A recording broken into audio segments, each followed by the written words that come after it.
और आईनी तरमीम किसी शख्स के खिलाफ या हक में नहीं। सूबाई वज़ीर इत्तलात सिंध शर्जील इनाम मेमन कहते हैं कि नई अदालतों का क़याम इंसाफ की जल्द फरहमी के लिए है। जुल्फ़िकार अली भुट्टो को ज़िंदगी में इंसाफ नहीं मिला।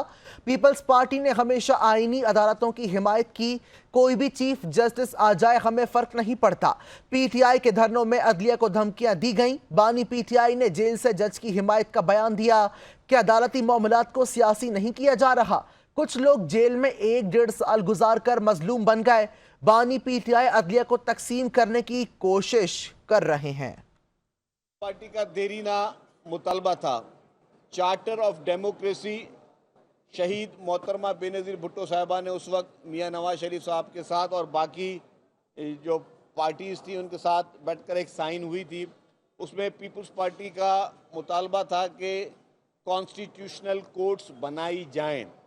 कॉन्स्टिट्यूशनल कोर्ट्स इसलिए बनाई जाएं कि कॉन्स्टिट्यूशनल कोर्ट्स के ज़रिए लोगों को इंसाफ मिल सके, लोगों को जल्द इंसाफ मिल सके, लोगों को उन केस इस मुल्क में एक नहायत ही अहम मुकदमा है जो कि सबके लिए आई ओपनर है कि उस हस्ती ने जिसने पाकिस्तान को आइन दिया, जिसने पाकिस्तान को एटमी ताकत दी, उसको उनकी लिए